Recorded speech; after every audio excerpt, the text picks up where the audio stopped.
Audubon 2456. State of the Save is back with episode 2 of our new season. Thank you everybody who listened to last episode, part 1 of Fallen Order. Thank you for joining us again. It's me, Eric. With me as always is Michael. How you doing, Michael? Yes, famously episode 2 of Star Wars. The best episodes of Star Wars. Oh yes. Yes. Yes, that's a wonderful way of us wording this. That's not going to make people shut things off right from the get-go. I don't know. I think we've got to the point that the generational change has happened, so a lot of people view those movies in a lot more favorable light than we do. Or at least I did. I'm right on like the tail end of that where I'm like recognize, yeah, the prequels have some bad stuff in them, but man, do I like those movies. We'll just go ahead and choose violence right from the get-go. I'll stand by Revenge of the Sith. Revenge of the Sith freaking slaps. It rules. I choose violence right from the get-go. The more recent movies has made those movies look a lot better. You look at the more recent offerings, and you go, boy, at least those other movies told original stories and had ideas and thought put into them. Isn't that nice? I'll agree with that. Yeah, this new trilogy kind of not... Oh, God, I'm not going to start with this, aren't I? I'll leave it at this. Rise of Skywalker ruined the whole thing. I love The Last Jedi. As an individual movie, I think that's one of the best Star Wars movies, but as a whole, that sequel trilogy is a absolute mess and crumbles under the weight of not knowing what it wants to do. But I can look at the first two as individual movies and go, cool! Star Wars! And then that's where I don't like that ends. We can talk about this on this video game show, because there's a show about a Star Wars game today, but I do not like The Last Jedi, and Rise of Skywalker is It's bad. It's amazing that film exists. Oh boy. But we'll turn this back into video game talk on this video game show. We'll end it here, or we'll be here all Yeah, day. and then we'll move on. Cut it off. I have just, like Fallen Order, I pick and choose the Star Wars that I consume now. Yeah, same. And that's the best way to do it. Because there's too much of it. There's too much Star Wars, so you just pick and choose the stuff that you're interested in, and you ignore the rest of it. It's like a mixtape. Exactly, it's a mixtape. It's like a Warped Tour compilation from the early 2000s, where you're like, yeah, this NoFX track is pretty good, and let's just ignore these like 8 different Screamo bands, and then we'll move on to this Bad Religion track. We attack fans of the prequels and Screamo fans in the first... Yeah, ain't nobody 5 admit minutes to of be the show. Screamo fans in the year 2023. I was alive and was on Warped Tours with those at that time where people were doing Screamo stuff, and I was there. I saw them from the crowd. I watched the Screamo bands, and no one is making passionate defenses of the Screamo bands in year 2023. If you would like to make a passionate defense of Screamo, please feel free to send us an email. I will discuss this with you, but I do not believe it exists. No one's like, oh man, they all had dumb names too. Let's just throw that in there too. People are like, when's the next Silverstein record? Yeah, Silverstein. So I like a few of their songs. I'm not gonna lie. I wouldn't even say Silverstein though is like a definition of a Screamo band. That was just the thing that came to my mind. I'm trying to think of some of them, but I've blocked them out like a bad memory. I've been thinking a lot about early 2000s Warped Tour because I've been reading a book called Sellout that I'm almost finished with, which is all about the early 2000s and people getting, bought by major labels and things like that. And the Warped Tour pops up constantly.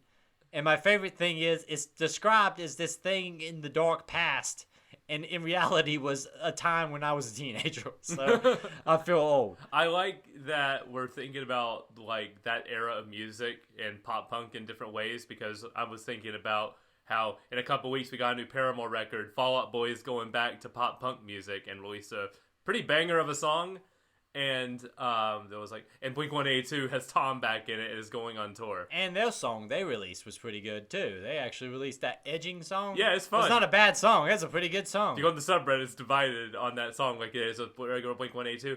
It took me a little bit because I'm the guy who's like, man, Dogs Eating Dogs was a killer EP, and I kind of hope we do something more with that. And then they kind of went back to like more of like nostalgia focused Blink, but that listened to it more and went, nah, this is a good time. I'm having fun. It's a good song. Okay, if they do more of this, I'm happy. It's what I want to see from a Blink-182 song.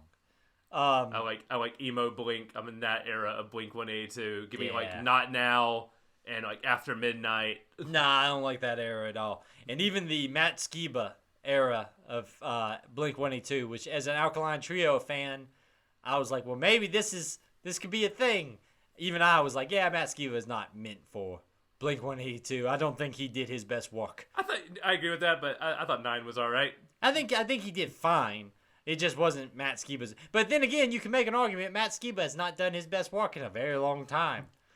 I would say that he's been selling it out, and not selling it out, but phoning it in for a little bit. Past Alkaline Trio record, not very good. Record before that, not that great. The 2010 pop punk is back. Maybe now's the time for Alkaline Trio to come swinging in. They're not technically broke up or anything. Yeah, that's what I'm saying. Come in swinging with a killer record. I could see that, but at the same time, I kind of like those guys doing other stuff now. Okay. I like those guys doing other stuff. It can be, I could live with them just coming together every once in a while, play Alkaline Trio songs. But what's Matt Skiba doing? I mean, he's not working in Blink no more. Yeah. So let's just get off. Let's just get off of all this other talk. Video game podcast. Remember, everybody, that's what we're here to talk about. Yes, Fallen Order Part 2 today. We'll be talking about the middle ground of this video game. We talked about before the show. We kind of forgot how backloaded, story-wise, Fallen Order is. But there's still a lot to talk about here. It's a good video game. Yeah. I was reminded about that last night when I was finishing up the section. That I was like, it's just a high-quality... It's got a ton of great set pieces. It has a ton of great moments. Yeah, it goes to show that Respawn's never made a bad game. And it's a lot of quality, and it's a good campaign. It's something that they showed off in Titanfall 2 really well, where they kept things moving, and you kept having big kind of moments that are memorable, they're memorable and easy to kind of pick out, and it's just they do a great job with their pacing. They do, yes.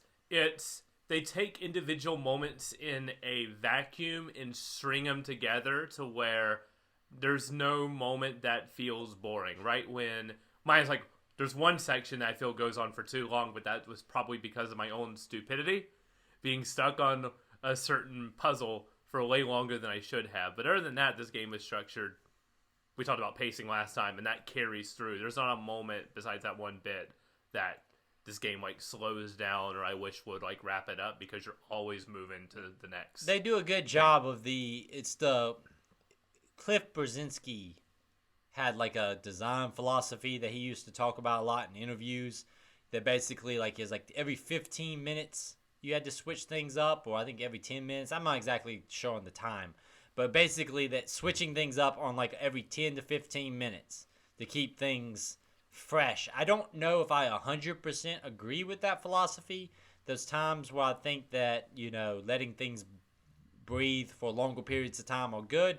But this has a good job, does a good job of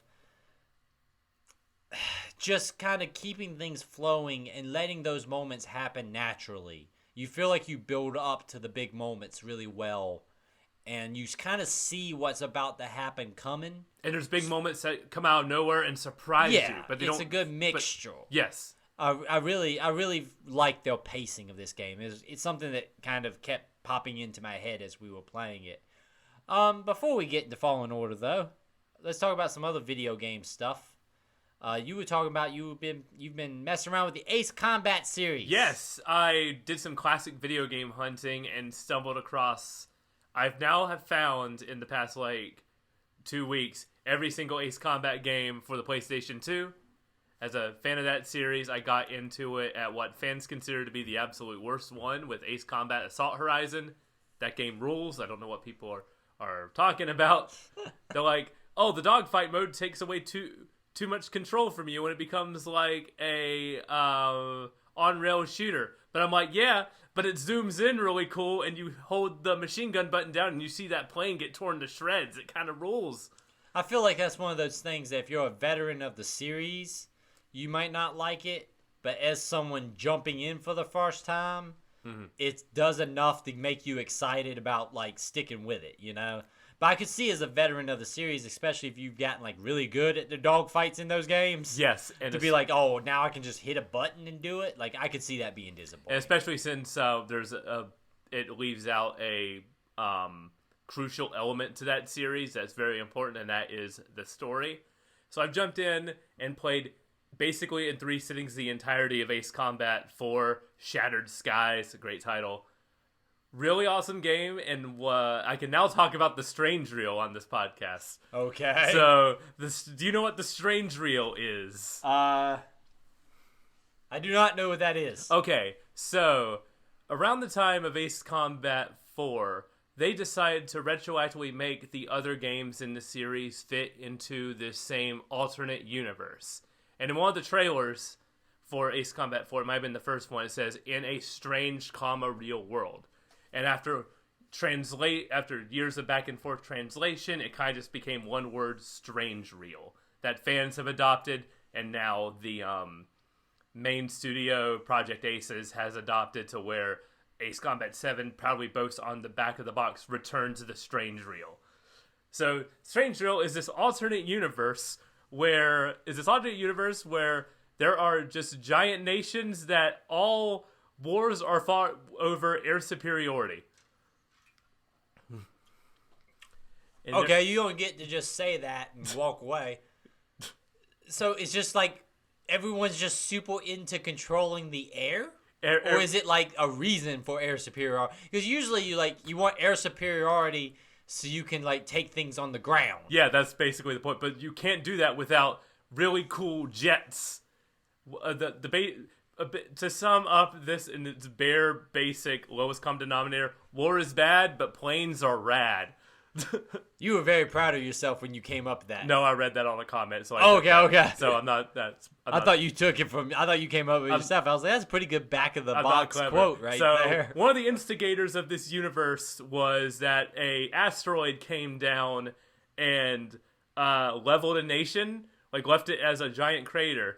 So everybody basically paid the Russian analog, Eurasia, to basically NATO came in and was like, we're going to work with this country and make a giant space cannon to fend off asteroids. And then evil Russia was like, or Eurasia was like, ha ha ha, we got a laser to control the air. So I like the fact that you went evil Russia. I mean, you're right. Like as if you were secretly like doing some secret message. Stand to save top 100 podcasts and for video games in the Ukraine. Yes, we're on a side apparently, which we're fine with. But you know, it's on there. We've dug our feet in. But I do like the fact that it's like, no, we can't come together over the defense of the Earth from these asteroids. We have to fight each other over it, which is actually a very accurate thing. It's actually a pretty, yeah. I can kind of see that. And so all the games have basically anime plot lines with like dealing with like on the ground for like most of the story. You mostly get like what's happening politically through the mission briefings of like they're going to try to wipe out our airbase. Don't let them do that. Versus the actual story, which actually focuses on It's a man recounting his time as a childhood during this war in Eurasia, and how there was a plane that he was watching a dogfight in the air, and a plane with a yellow plane, which is like Eurasia's ace unit, number 13, shoots down a plane and it crashes into his home and kills his family. From like after like the occupation of his like territory, but then he goes and like sees the pilot in like a bar as a kid because the kid's going playing harmonica in the bar to raise money for his like family and everything. But Yellow 13 just playing the guitar, and they kind of form like a friendship, knowing the kid understands like, yeah, I understand you didn't mean to do that. It's just like war, hard times, man. But yeah, you're not Red Yellow 13. You're playing for the other side. So it's like building up the relationship. So when you do fight him in the air, you have like that. It's wild. It's building sympathy for the devil, right? Like you're building up the enemy, so when you fight them, you care about them just as much as you, which is actually it's a good thing. You should do that in games because it makes things not one-dimensional. And it talks about like how he is like reading like newspaper clippings from your nation of like how your triumphs in the war and everything. He's like I want to fight this guy in the air, as like it's like a respect thing. Like this guy is like that's a very anime thing also. Yeah. We're gonna go try to kill each other because we respect each other. Yes, it is. So I don't know. I've always found that trope very fascinating. Whereas like y'all do know that you're still killing each other, right? Like, hey man, I respect you so much, we're gonna die. Because loyalty to our nations, it's in our blood. Cue Metal Gear speech. Basically, is this Ace Combat 6's story, or is this the overarching story? This is just 4. Okay, that's a 4. Damn. 5 deals with takes place in the distant future of the year 2010. In this, they still use the Roman calendar in this strange reel where there is no Rome. That's fine. Anyway, so that one deals with like a reporter doing with like War Dog Squadron. So each Steve one Bloom is there, each one is a separate kind of story, taking place in the same universe, and like they reference wars that happened. Yeah. And Ace Combat 0, which I haven't got to yet, is a prequel that takes place in the 90s that deals with like a World War II German analog. And at the top of Ace Combat 5, they mentioned that war. It's like, in the Balkan War, they were about to lose, so they nuked themselves. All right. Like, high quality solution right there. You can't take us if we blow ourselves up. I appreciate the commitment to a alternate universe and a commitment to like building a timeline. I like that kind of stuff. It's pretty great. We should play some Ace Combat. I would be maybe open to that. So between this and what is it, Mech Assault or Armored Core? Armored Core. Between this and Armored Core, you've been like going down the rabbit hole of Japanese anime ass war games. I've always liked Ace Combat, but scratching that itch, go, oh man! Every time I play an Ace Combat game, it's just creeping up the list of my favorite series. I mean, like I love this series so much. Like I said, I appreciate the level of dedication. I love 7. I didn't know what was happening story-wise, but I had a great time with that thing. Well, it seems like it doesn't really matter, right? Because each one's kind of its own little story. So but you can get jumping in hot, and they're just name-dropping countries, expecting you to know and go, okay, are they the good guys or the bad guys? Am I the good guy or the bad guy? Which one's We'll figure Germany? it out in the air. That whole thing, 7's is like, drones are taking over, but they're using like they're using data from like our ace pilots to like control the drones. So they're like, it's like the movie Stealth. Oh yeah, that high quality film Stealth. But you fight something called the Arsenal Bird, which is a drone that is like the size of a major city. I feel like this appeals to you because this is just like this is all Metal Gear. This is Metal Gear, but with planes. Yes. Okay. We figured it out, everybody. Yeah. We figured out the appeal to Michael. There's a guy in Ace Combat 5. Also, in this alternate universe, Puddle of Mud exists. There's a Puddle of Mud song in Ace Combat. So it's a dark, evil alternate universe. Man, I'm sorry to hear that. I bet you that Bet you they got like Mushroom Head and all those bands. Damn. That song, Can You Take It All Away? Oh, it's the main theme of Ace Combat 5. I'm sorry to hear that. It's pretty great. I don't know. I'm gonna tell you right now. I'm like, this is stupid. Yes. My whole opinion. I hope my whole opinion of this series just took a massive downturn. Because it's apparently made by people who have trash taste in music. Oh, come on. You're going to defend... I'll defend that song. It's all right. I'm not going to defend She Hates Me. I draw the line there. Next thing you know, you're going to be defending, like, Trapped and shit. I don't know. Don't you do this. I won't go down this road. Don't you do this. All right. No, I won't defend Trapped. No, never. No, not that guy's a fucker in real life. I ran to his TikTok once. Oh, yeah, I'm sorry about that. We just... I can see the reviews now. As the biggest fan of Puddle of Mud, I am so offended by State of the Save. I'm glad though that you're getting deep into these series. That's good. Other than Ace Combat and the taking it to the danger zone there, what else have you been playing? That's basically it for me playing some things. But there is a video game adjacent thing that's kind of taking the world by storm. There's HBO's adaptation of The Last of Us. Made me have like a giant realization that was like, hey, if you just take the thing people like give it love, care, and attention, and that's basically it. That's all you have to do, really, to make a successful adaptation. It's something me and friend of the show Nick had discussed last week also, where we were talking about, like all these adaptations and really how a lot of people have just been angry about all of them. And I feel like a lot of them haven't been done well. We were talking about like The Witcher and all the drama that went around that and how, that broke down. Lord of the Rings, and I talked about that show and how I felt about that show, and just all these. You brought the Halo show on this podcast. I brought up the Halo show, which, I was sitting there saying how, I don't usually get mad about these things because as long as the thing I love exists, I'm usually okay with it. And then Nick was like, yeah, but that Halo show. Halo show was a piece of junk. That thing was just, it was a tragedy. But, it's that general respect of the property. It is okay to not do a beat-by-beat retelling of the property you are doing. And it seems like I haven't had a chance to watch The Last of Us. I talked to you before the show. Like the games, they are some sad, depressing stuff, and I have to be in a very certain mindset to be able to enjoy that. First episode deals with some heavy topics. Yeah, there's some stuff, and it's just like it's all good. I'm sure it's great, but it's just I have to be in a mindset to be in that ward.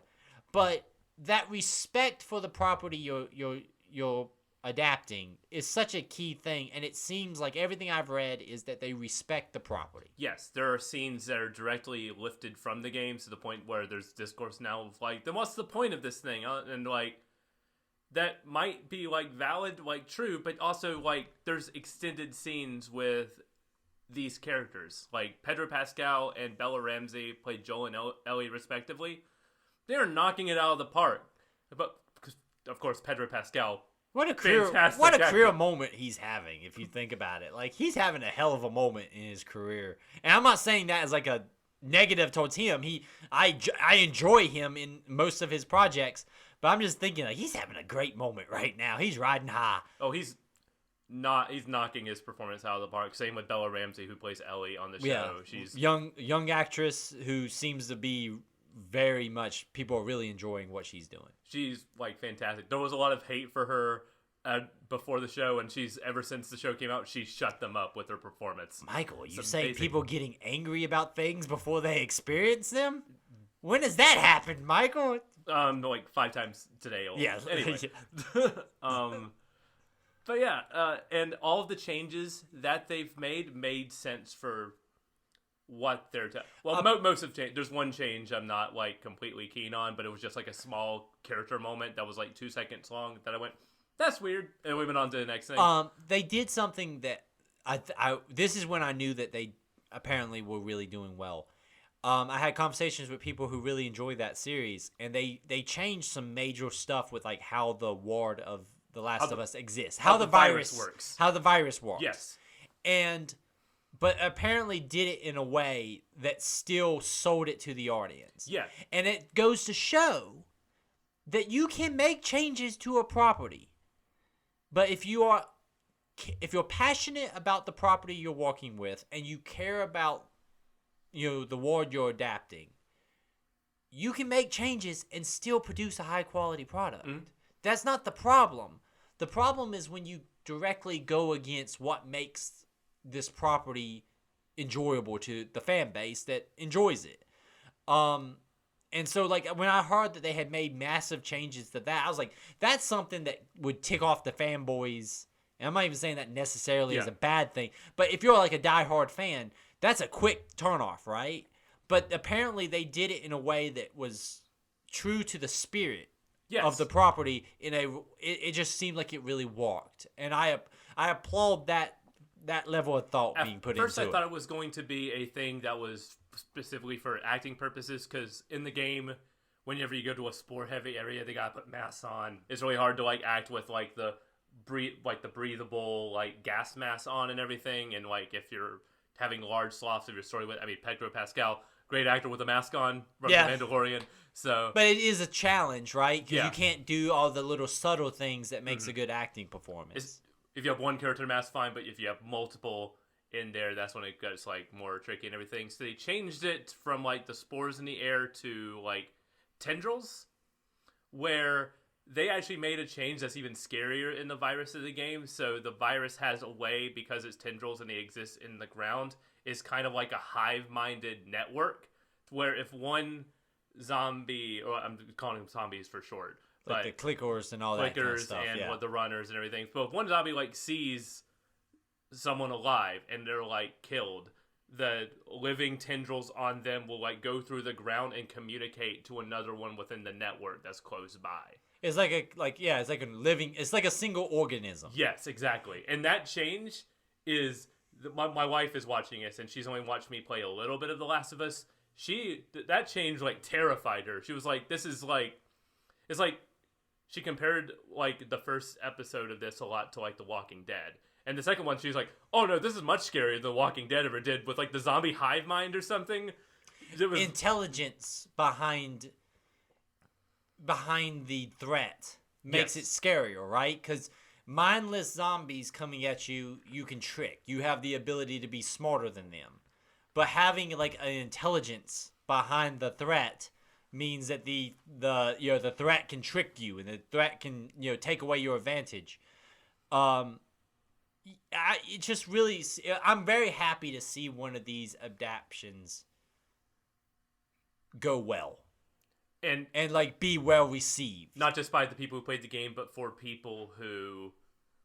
There's a lot... I guarantee like only a percentage of the audience who's watching this has actually played the game. Yeah. And It's a horror show on HBO with a big budget that's going to have a lot of eyes on and it. a great cast. Like, it looks beautiful. It's based on a property, so people go, okay, there's like a fandom behind this. I heard of this game. Let's check it out. And because of that, there's like a boost in sales from like the game and everything. So people who were questioning, me included, like, why are they doing a remake of Part 1?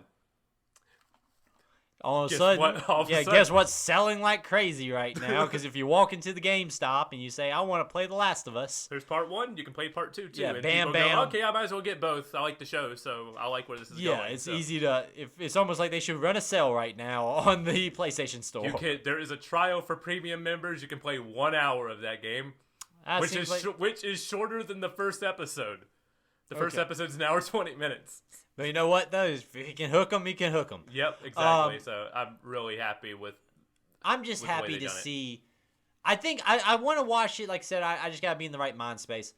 But I'm just happy to see someone adapting something that seems to really connect with it, because it feels like we've been on like a just a negative streak where it feels like anytime you hear about a property that you care about coming, it seems like it's just almost fills you with more dread than it does excitement. I think about how excited I was for like the concept of a Halo show, and then that came out and really killed my excitement. I think about like, I didn't dislike the Lord of the Rings show as much as a lot of people. I looked at it as a fantasy show, and I was like, this is a good fantasy show. I just didn't try to like make it necessarily a Tolkien thing. I have a Lord of the Rings fan at work, and he's in that same mindset. He was like, it might get good later. I don't know. I'm sick of It was an okay fantasy show. It's not something that, it's not something that I would consider like a key Tolkien experience. It's just a good fantasy show that barely uses little Tolkien things here and there. But I told my friend, I was like, tell me when Calamember does something cool, and I'll watch it. yeah, okay. That my basis of Lord of the Rings is Shadow of Mordor and nothing else. Sure.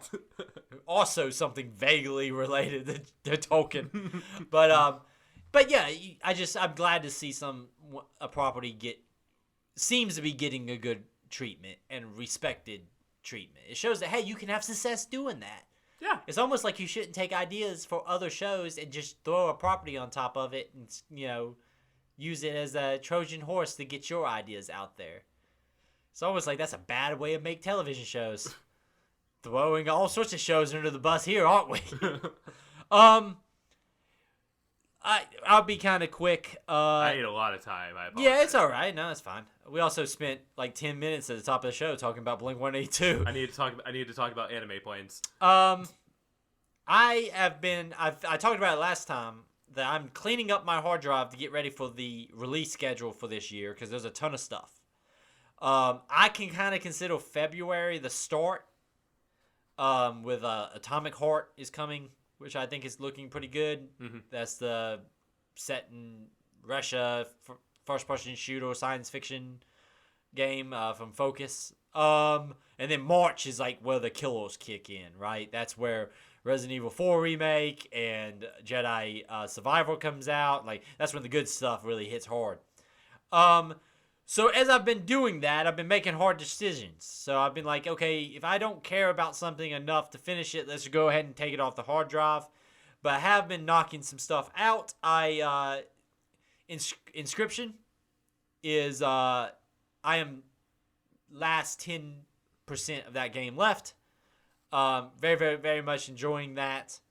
That's a high quality video game. There's not much I can say about it without getting into the spoiler territory of what makes that game special. You and Nick should do a we need to do that thing. He was very upset that I hadn't finished it and actually was at my house last week and kind of pushed me to show him where I was, and I was a lot closer to the solution to my problem than I thought I was. Oh, okay. So I'll be done with that shortly. I gave up on games like Higher on Life. Boy, that game just got to a point that it was a slog. So I just gave up on that. You may have fell off at the right time. Yeah, it seems like a good time to jump that ship. Me and Adult Swim sailing away from that one. I also just kind of like I said, just finishing up a lot of stuff. I did take Vampire Survivors off of my hard drive last night. Heresy. I got to like level 60. But and also I was good like, for you. Yeah, I got to like level 60 in that game. I said, I'm good enough. I've reached a point where I'm okay walking away. You're clean. Cold turkey. Get rid of it. Took the needle out of my arm and headed on down the street to a better sunny day. But I'm really trying to say get ready because I'm very excited for this year. It's just a lot of stuff's coming out that I'm hoping is going to be really, really solid. I'm very excited for like the unknown factor too because I'm like all the known stuff has me excited. So I'm like, there's always stuff that like appears like indie things that drop randomly, or there's going to be some like announcements coming and like just you shadow can still drops. you can still announce something like March and April and have it out by end of the year, you know. Yeah, or something. exactly. Like there's potential for surprises. E3 this year would be interesting because I feel like this is the first year in a while that I have like a really solid list of games I want to play. So it's like, well, E3 can focus on next year more. And I have plenty coming out this year to be excited about. If E3 even happens. If it even happens, whatever that might. When I say E3, I more mean like Jeff the Keighley. press conferences that happen in June. Turns out Keighley can throw a better show now. So. Yeah, Keighley just kind of runs stuff now. Let him take care of it for you. Those Game Awards reveals better than anything that happened in yes, the summer. That was we was sending trailers back and forth on that one, and it's like, boy, this is more exciting than the last E3. There was more like hot new stuff. It felt really cool. A lot of stuff that was coming out in the next like 8 to 10 months. And it's like, boy, that's nice to see, you know? Not just a teaser trailer for like Elden Scrolls in the year 2027, you know? It's like, hey, let's actually see some stuff coming. But yeah, so I'm cleaning out the hard drives, knocking stuff out. Getting ready to play the sequel to this game, Jedi Fallen Order. Yeah, good segue. Thank you. I'm working hard on that one. I pulled that one out from deep. Jedi Fallen Order. We talked about it at the top of the show a little bit. This is a wonderful video game. I have a hard time kind of complaining about things with this. But one thing I do kind of want to talk about going forward is something we hit on at the beginning. Yeah, it's a very story back heavy game. And I kind of, when I thought about the game before we started it up for the show, I thought that the story was more ongoing throughout the whole experience. And it's really not. It's mostly about exploring and looking for this MacGuffin device. We even talked about this before the show. That It's all about finding the pieces of the MacGuffin to get to the MacGuffin that we haven't even. We know where it is. It's in the vault on. Yeah, it's like Bogano, but we have to go find the pieces to open the vault. It's like in Resident Evil 2 when you have to get the statue pieces or something. And it's like you know where the solution is, and it's just walking around finding stuff to put it all together at this one location. But on literally a galaxy-wide scale. Yeah, on a galaxy-wide scale. But I just that side of the story is the least interesting part of the game to me. I am vastly more interested in the kind of dealing with Cal's PTSD from his experiences during the Purge and the Clone Wars and things like that, dealing with the second sister and her whole experience. That's where the story is a lot more interesting to me than anything going on with the actual in-game goal of the game. I mean, that's always been kind of Star Wars' thing, right? It's always, even go back to the classic movies, if I just tell you the beat for beat of some individual story moments, they're on a planet, Empire comes, they gotta get off the planet. You're that's it. But I tell you everything that the characters going through and what they're grappling with. That's where Star Wars is more of a character story than it is. New Hope is boy helps save princess, boy blows up space station. The domino effect that happens in between there. But that's the main beats there. Yeah. But it is the character development and that stuff that makes it classic. It's just the hero's journey. It's just something that's been in stories for Journey to the West. Hundreds. Yes, exactly. But it's the characters that get you to fall in love with those stories, and that's something similar that's happening here. All of the interpersonal relationships and the conflicts that happen are incredibly interesting and incredibly well done because of the way they write those characters, the way they write those dynamics, and the performance capture and acting of these characters. That's something, to speak about for a second there. They did a wonderful job with that stuff. That scene, probably the best scene in this chunk, is after the boss fight with second sister, who is revealed to be Trilla at this point. Also, I'm glad I can now say Trilla in this part because it was really hard just to say, have in my head to say second sister. Don't give away what happens, but just that scene where they're divided amongst the shield barrier, and Cal's expression of anger as Trilla has the mask and has the mask off and is just taunting him. She does we talked about how much we enjoyed her performance last show, but she does a wonderful job in this video game. You talked about her chewing the scenery, but she does it perfectly. She does it in ways that you want the villain to do. And that scene is just a great example. And it's a very Star Wars moment.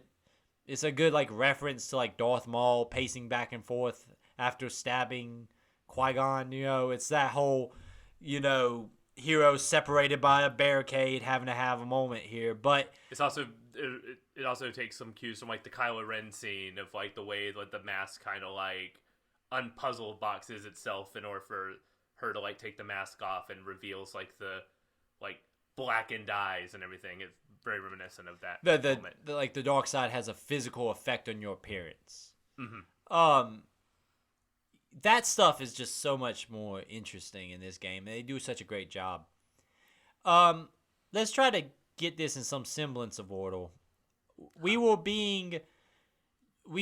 sent back to, was it to Zepho? To Zepho, because the plot told us to. Yeah, the Zepho, we got sent back to Zepho because the plot told us to, and that's something we're going to have to kind of just go ahead and accept, that there's a lot of traveling to planets because the plot tells us that's the next place to be. And there's a really, urgency there is the Force, Thingamawatsit is on Zepho again. You could literally call these things anything and it wouldn't change the story.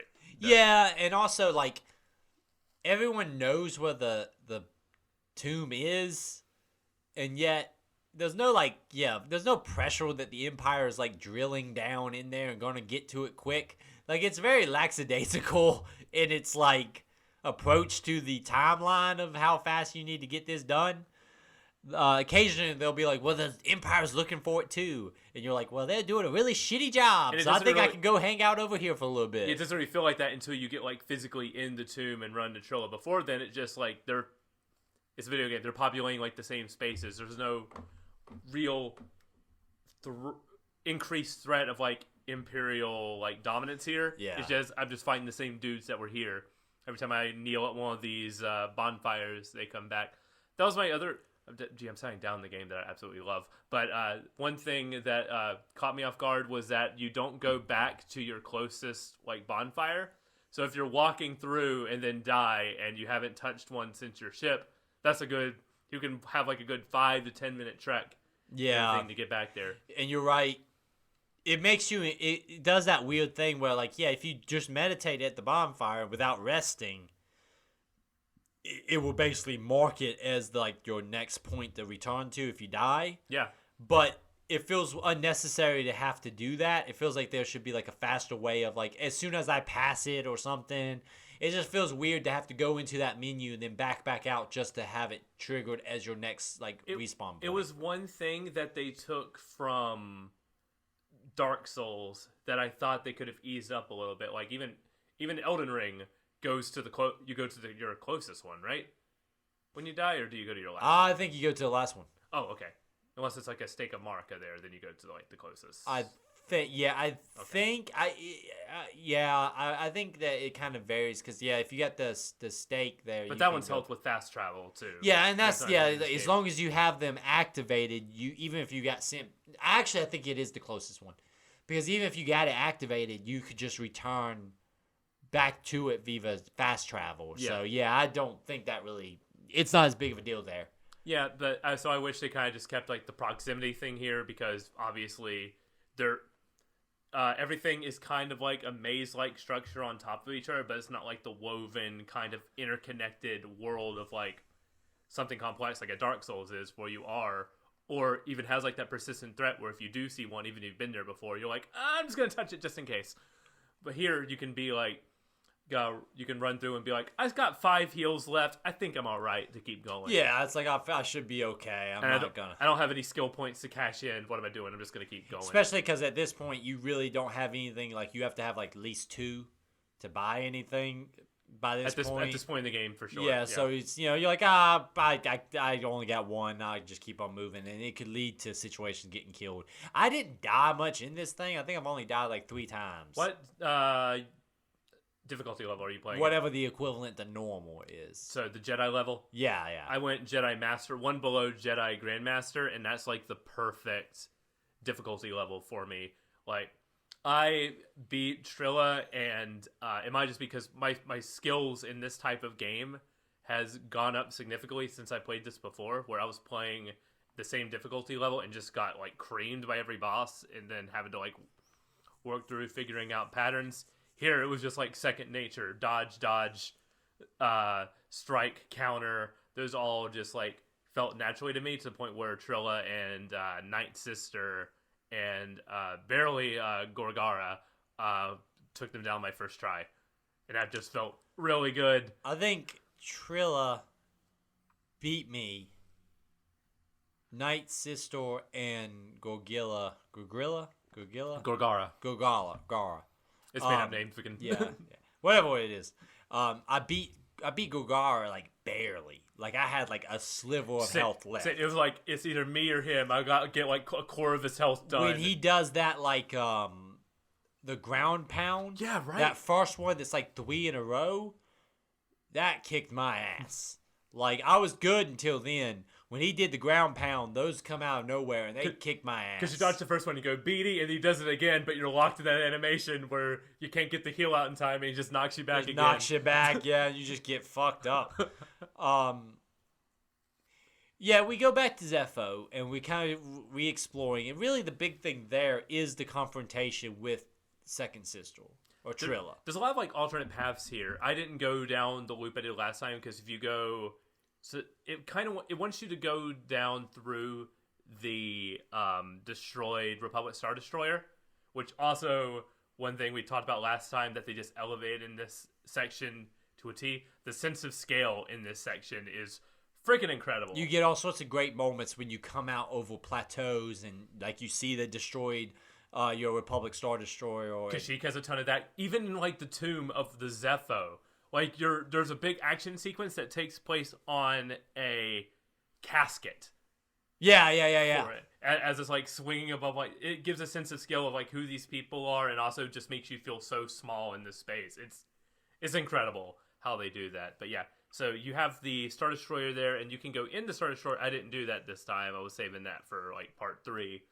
But you can also go left towards the caverns and take down like the ice slide to go deeper into like that section, which is like an alternate way you can go that I got like my first time playing, got stuck in there last time. I was like, I don't feel like doing with the maze right now. I want to get through, make sure I have time to like get through this section and everything. So yeah, you're on your way to like the tombs, and there's a lot of like references to like the Empire of how they're just like there's some really good Force Echo stuff here that deals with like how they're sending lots of waves of troops in because they keep losing them in the mines because they're not doing professional mining. They're just blowing up the way into the cavern. Well, it shows how like disposable people are to the Empire, and it's like, well, we lost another group of them. Send some more in. Well, eventually somebody will figure it out. I love all the like the references to the history when he gets to the like his Republic Star Destroyer that's destroyed, but then there's like clone troopers that he you can do the Force Echoes of, and you can hear clone troopers and things like that. A memorial to them that the citizens built too, which rings like very differently for Cal, having felt that betrayal firsthand. But to the people of this planet, they're like, no, they were protectors. They helped us during the Clone Wars and everything. So there's so many opportunities for good stories in that whole ground there, with the clone troopers and the betrayal and like the morphing into the Empire and all that kind of stuff. And anytime they can play in that world and deal with the repercussions of that, it's like I said, it's a breeding ground for great storytelling. And I really, really love when they do that in this game. Like here, like in Kashyyyk, when you're climbing and you come across like the blown down troop gunships and stuff like that. It shows there's a history to this world. And Cal being someone young enough, but also a part of it enough to have a direct connection to it, really... it gives you a lot to play with, and they do a really good job of it here. I really like how they fiddle around with that whole stuff. Agreed. I love Cal as a character. He's trying to deal with his like trauma, but he never loses like his sense of like optimism as well. You can tell he's like burying stuff deep with the fact that like he's slowly healing his connection to the Force and has to remember, like an X-Men, remember his powers in times of great stress. He deals with he's a character that's experienced a lot of trauma. Yeah. But that trauma doesn't infect him 24/7 every moment of the day. And it's kind of a very realistic portrayal of trauma, where you can have moments where you are making jokes and able to laugh about something, but the trauma is still this under the skin thing that's almost always there, but it's just not always present in your every single moment of your day. And they do a really good job of him kind of coping with those things and kind of having to face them and confront them as he's going through this whole experience. And it's just really good. And I like that they give aspects of his character without saying a word, because like that through his time on Braca, that he having the scrap stuff, he's gotten like really good with like pieces and like the mechanics of things. So he's the one who like puts the upgrades on BD1 for like expanding the like zip line and like giving like tools for him to like hack into like doors and stuff. But he also, there's a bit, so in this section we should have gotten, or the last section we should have gotten the double bladed lightsaber. Where did you end up getting that? I want to say I got it when I was leaving after the second sister fight. Okay, so you got it pretty late then. I want to say, I might be not 100% correct, but I don't think I had it for second sister. Okay. Because Or Trilla, I guess we call it Trilla. Before I went to Zepho, I went back to Bogano because when I played this game the first time, I wanted to create that same moment where I stumbled upon it. Because I imagine every other place that you build the double blade lightsaber, he kind of just goes, "Oh, there's a piece here," and then he has it, and he doesn't really elaborate on it further. There's one spot in Bogano where you go into Cordova's lab, and you see Cordova's half broken lightsaber there, and Cal goes, "Wait a minute." He goes something like, "Huh, the emitter's still good. I wonder if I could take this piece here." And he does the taking the tools and combines it, and has a moment of just igniting both sides and have a good smile on his face, I did that. It shows his handiness. Yes. Which is that's a good show not tell kind of thing, that he is, obviously because of his time scrapping and stuff like that, he's got capabilities with this kind of stuff, and he puts them to use throughout the adventure. Now I got it kind of late. I want to say, I think I got it after the Trilla fight. We talked about the Trilla stuff. Let's really kind of dig down into that a little bit. When she does a great job of always making these sudden appearances. As a good villain. Yeah, she just does a great job of you're going about your business, and then here she is. Just down an elevator shaft, unceremoniously. There's no build up. There's no scene. There's no cut scene. It's just she's there, and she goes, "There you are." Yeah, I really like that about her. It makes her more threatening. It's a good fight. The first fight we have with her is very much, you're made to lose kind of situation. It's your tutorial boss fight. Yeah, yeah. This is how these are the patterns of bosses. You gotta dodge. You gotta combine all your skills to beat this difficult challenge. But you got hit a couple times. Here's your friends to save you. Yeah, type deal. But here, we obviously don't beetle, but you gotta get the life bar to halfway. Yeah. To quote unquote win this fight. But yeah, she does all her moves from the first fight at the beginning of the game, and every time that you encounter her throughout this game, she's going to add more and more stuff to her skill set. I think now she has a quick dash, has several unblockable attacks that obviously you gotta learn how to deal with. But the big thing is the post-fight reveal that she is, A, she's Trilla, but also B, who she is in relationship to our buddy on the ship whose name just left my head. Siri. So Siri. Yes. Siri. Okay. Star Wars names are weird. That's what I like about Warhammer names. They're just Latin. My favorite Star Wars name, and by that I mean my least favorite name, is Has. So if you're reading a book, you run into a sentence that's has had, and you just want to throw. That just seems like bad editing. You just want to throw it across the room. But yeah, so we didn't talk about this last time, but there is a small scene where in the first part where Seer talks about why she decided to lose her connection with the Force, and it's because she was caught and tortured by the Empire, and she specifically references this time a dark shadow doing the torture. She's been tortured and gave the location of her apprentice, as well as, I believe it's implied, I don't know if she outright says it, but a few other Padawans. It's implied. No, she straight up says that there was a group of them. They had gotten They were bunch on of Padawans. They were on the out. run together. Yeah. It wasn't just her apprentice. It was a group of them that were together. She made it sound like her and her Padawan had gotten a bunch of Padawans out. They were trying. Yeah. That's right. They were trying to do Cal's quest now, which is rebuild the Jedi Order. Yeah, and the first time we have a conversation with her, she does not explicitly say that she gave them up. She kind of hints at it. They tortured me, then they found them. Yeah, we skipped the step there that she was the way they found them. She kind of says they tortured me and then they were found, and you can see it from Cal's point of view of maybe not putting two together.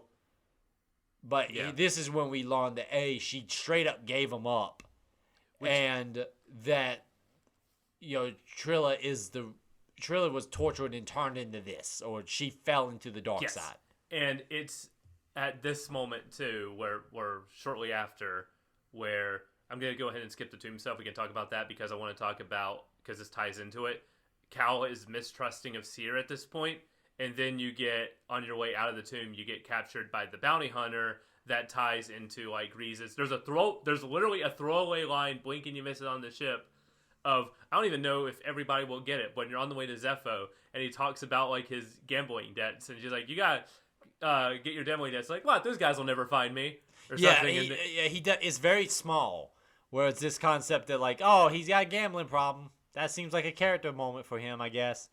And yeah, then you are obviously, then you deal with the repercussions of his problem. And I like that just those two moments alone, even you as the player and Cal as a character start to kind of distrust your team. Like, no one's ever really been honest with me. They want me to do this huge quest for them, but no one wants to be like straight up for me, or straight up will risk my life over something stupid.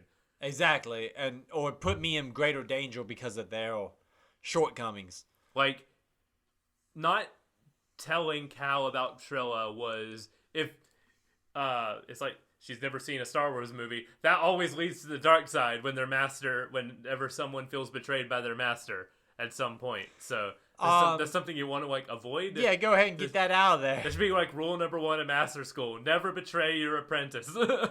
I do like that when he forces her to have the conversation. Mm-hmm. Like she says that the main reason she shut herself off from the Force is because she basically went to a very, very dark place after her, Oh, that's right. And Trilla straight up said, do you know how she escaped? Yeah, she used the dark side. She uses the dark side. That's not even necessarily that she gave him up is why she cuts herself off. It's because she uses the dark side to get out. And that's like that whole... The dark side is she's the drug. already fallen to the temptation, and if she continued down the path of using the Force, she probably wasn't going to be able to resist the temptation again, in her mind. Yes. The whole philosophy of the Force and the dark side is like my favorite part of Star Wars, so I love stories that tackle into the fact that like the dark side is it's a drug. The more you use it, the more you feel like you need it, because the dark side is always the easy way. It's a shortcut. The light side is all about using peace and everything. Dark side is like, I'm going to choke you out and kill you. It's the easy way to solve your problems, and because of that, it feeds off of you. And like makes you stronger physically, but more weak and unstable like emotionally. And that's why it's always a good thing when like it shows like the visual changes to the characters, that by using the dark side, it's physically making them like sickly looking or whatever. Like, it's having physical effects on the body. So, yeah, I love Seer cutting herself off from that, being like, I don't want to use the Force anymore, because not only do I feel like I betrayed people, but because I don't want to feel like I have to use the dark side again. Yeah, or I don't want to fall for the temptation that I've already fell into. Yes, exactly. You talk about when we escape from the tomb. We do a tomb sequence there. We talked about this. Puzzles. The MacGuffin stuff is fine as a gameplay point of view, but from a... I spent like a good amount of time here, so I feel like I should talk about it. Well, there's one particular puzzle that's very, very... If you're playing along with us, you know the puzzle. It involves burning some vines on a pendulum-like thing, and it doesn't read very clearly. Once you figure it out, it kind of, you slap yourself in the head, and you're like, damn it, I should have known this. But just something about it, the fact that me and you both had issues on it on our second damn playthrough, and there is a visual clue there, but it's not until after you solve the puzzle where you realize, wait a minute, they were teaching me how to do this like a long time before. Yeah, I feel like they should have. Something about it just didn't ring great. But as we're exiting the tomb, heading back to the ship, we get ambushed by a random bounty hunter. And it's a cool little mini boss fight that you can take him down to like half health. But then you are captured. And you wake up in a cell on, was it Braca you said it was? No, this wasn't Braca. Not Braca. I wrote it down. I don't know what Ordo Eris. Ordo Eris. Yeah, you're underground in like this sort of like prison planet. Yeah. It's Star Wars. It's probably a biome, so I'm assuming this whole planet's a prison. Probably, yes. Coheed and Cambria have a song about this planet. You basically using the Force escape, find BB, and you basically on your process of escaping end up in a massive arena. It's a really fun.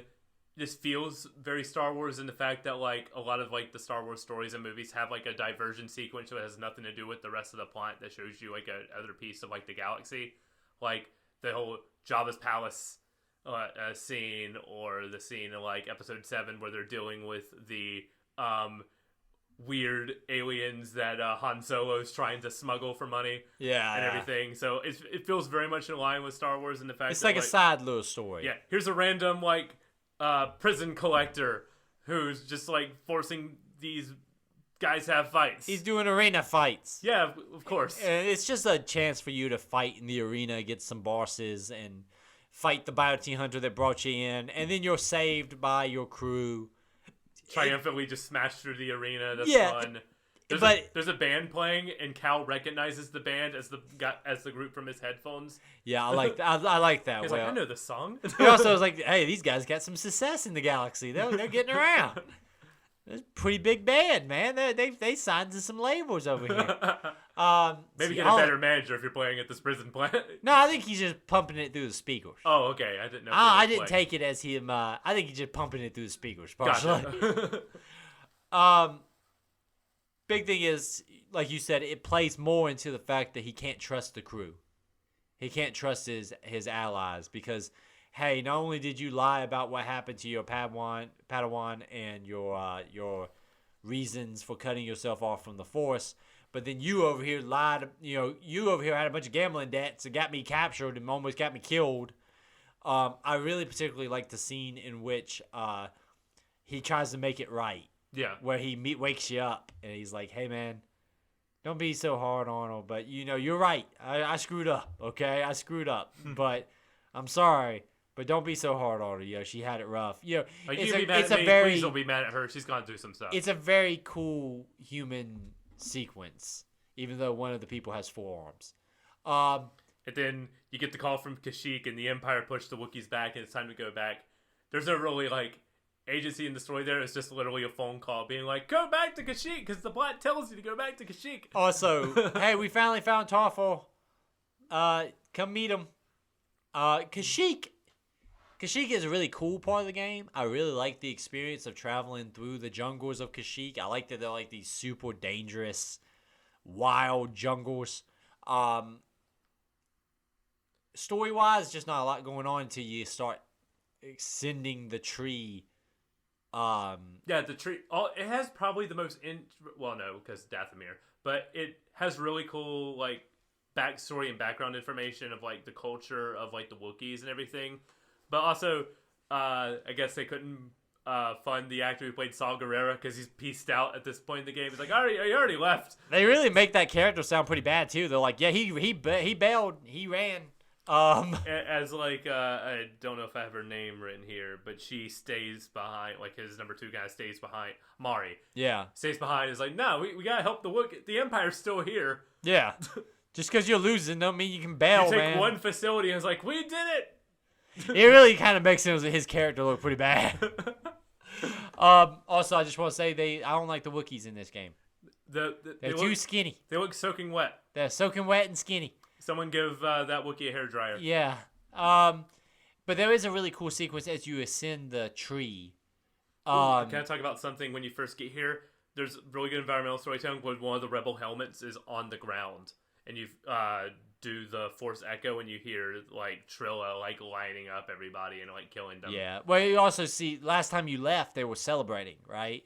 Yep. And now you return and they've got their asses kicked. And there was no one there. So it has a sense of, oh crap, I left to go do this thing and now he also straight up right says here. Did I bring Trilla here? Yep. So it's he's that whole it's the whole Luke thing. My presence here endangers you all. It's something I learned here while traversing. If you use the force slowdown on an object and you realize I timed that wrong, you can just use force push on it and it'll return back to normal speed. Yeah, on the things that rotate in the water and stuff. Yeah. Yeah. There's some cool combinations of that. We get that on Dathomir where you can freeze a section of wall to climb on it and stuff. It does some of that stuff. My favorite thing is freezing bullets and then parrying those bullets back. Anytime you can parry a shot back at a guy, it just feels so good. Especially with the double blade saber, where you can just line them up and just go do like. Or when you do the force push on the rocket launcher, and like you blow them up that way, like right when they shoot the rocket, you force push it back into the face. That's actually a really hard thing to time right, but when you get it, it's tough. There's a couple of times here where there's like multiple guys with rocket launchers. Yeah, when you're working your way to the base of the tree, and as you're dealing with other enemies, like you're getting stormed by like a group of spiders, and then you have these guys on like the high ground shooting you with rockets. It ain't easy. It ain't easy being Cal. To turn the camera and shoot because then you got spider webs. It ain't easy being Cal. No. Ascending the tree is the highlight to this section. It's one of the better like climbing sequences in the game.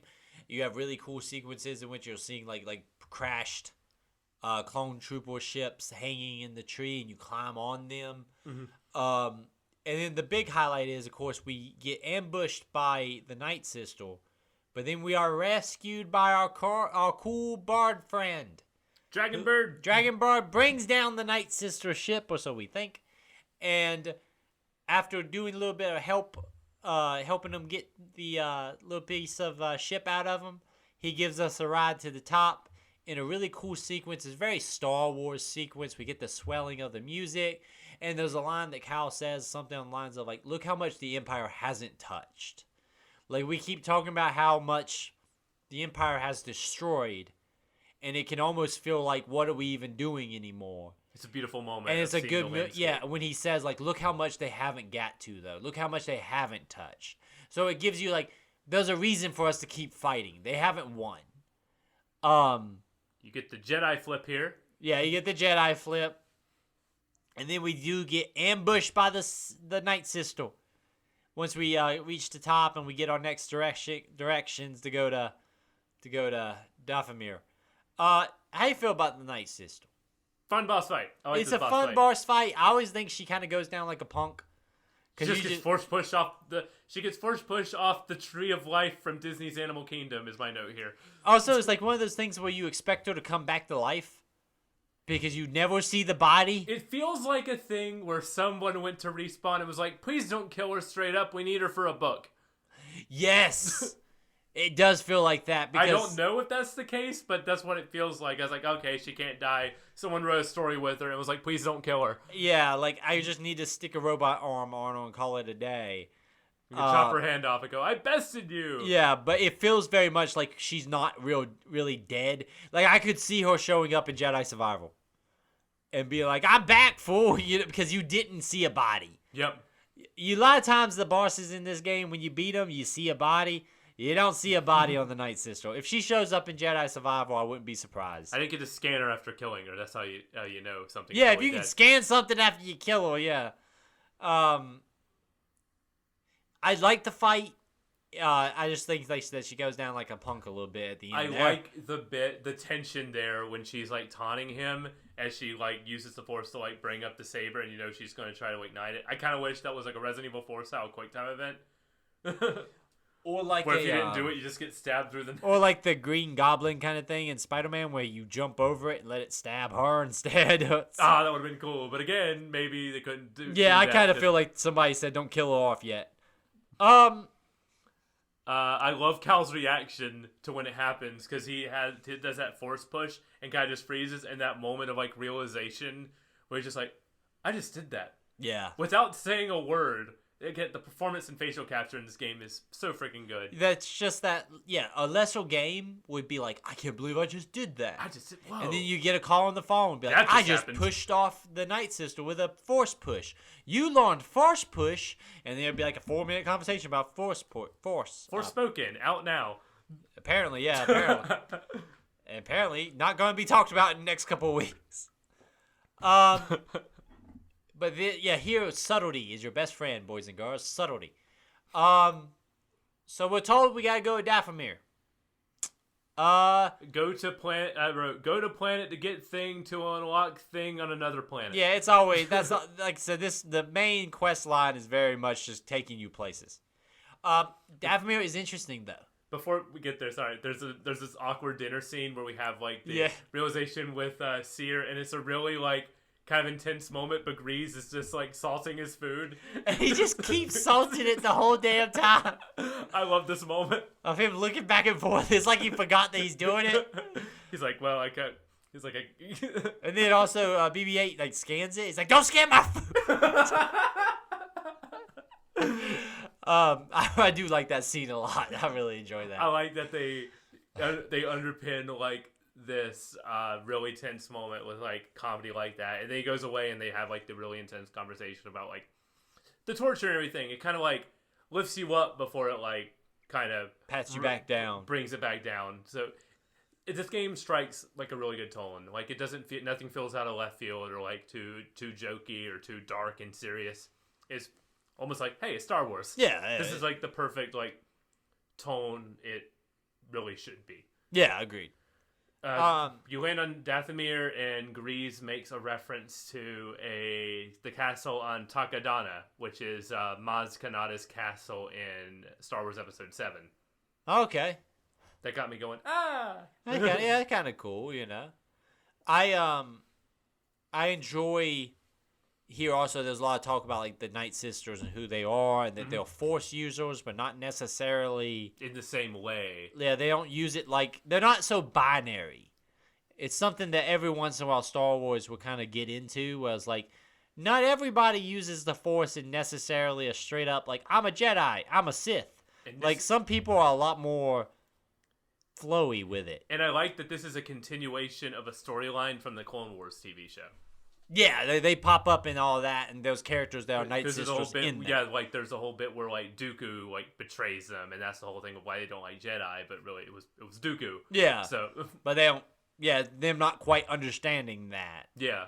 Because they kind of let another not so good guy in their midst here. Yeah, they kind of let. Yeah.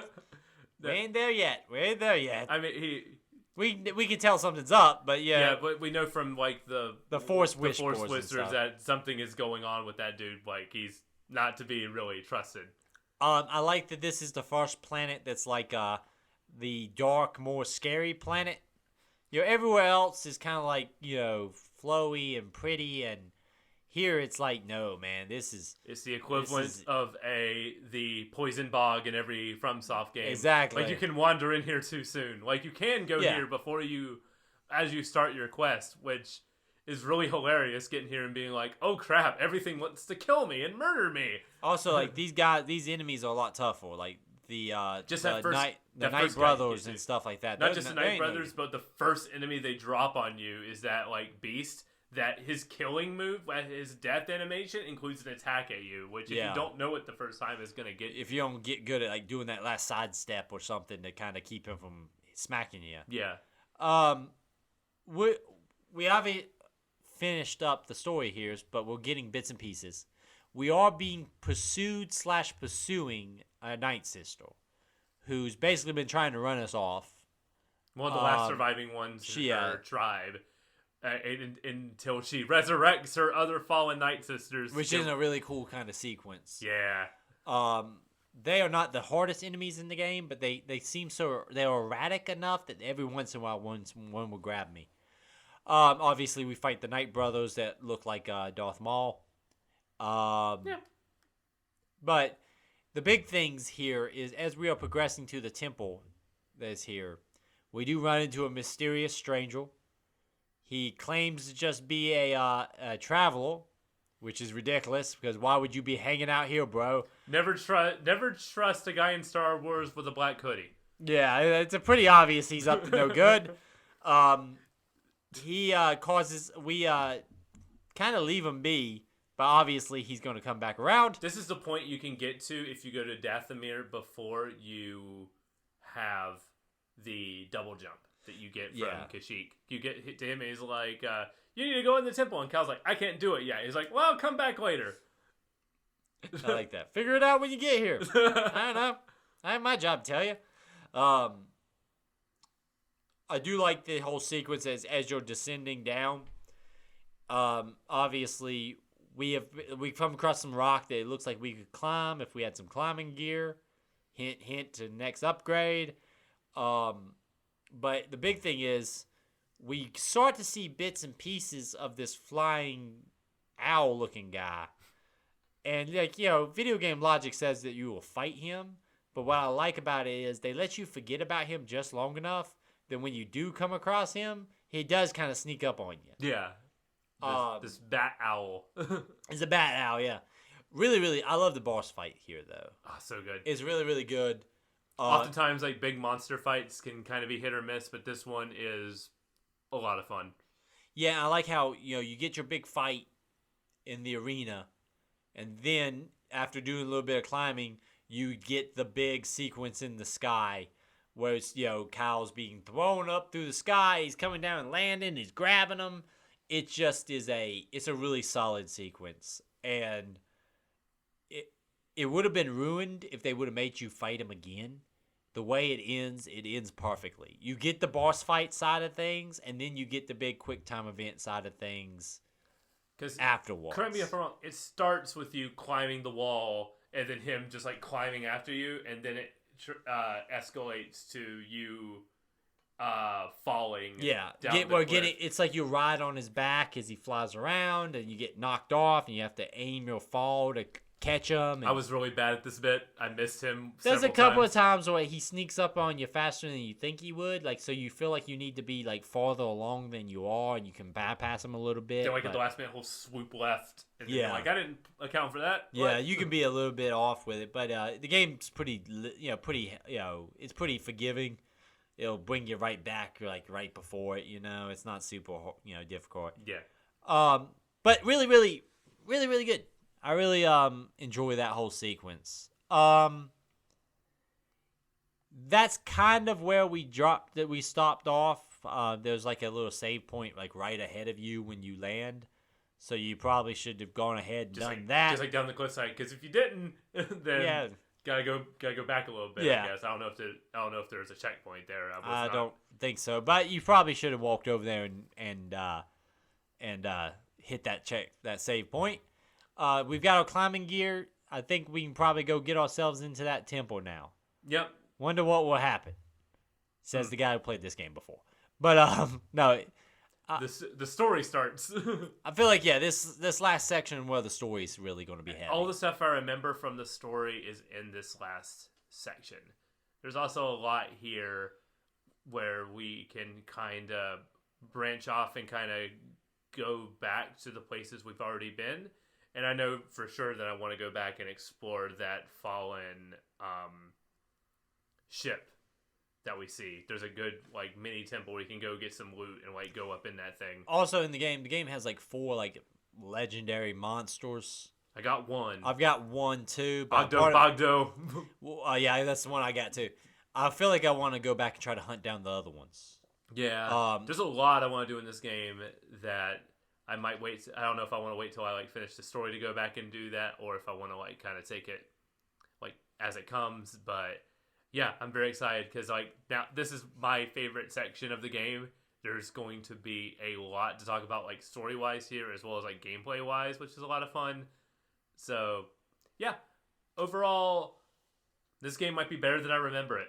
It's also cheating that we're playing it on after it's been patched and after like on a next-gen hardware upgrade, so we're playing it at double the frame rate, so combat feels a lot better. Overall, yeah, this game is better than I remember it, and it has me very excited for the future of the series. Yeah, I think Jedi Survival seems to be... I'm more excited for Jedi Survival than I was. I was excited for it, but now I'm very, very excited for it. Oh, yeah, for sure. Because of playing this and being like, and watching that trailer, you see a lot of stuff from this game in that trailer, but then you see a lot more like expansion on it. And it really makes it really helps sell that game.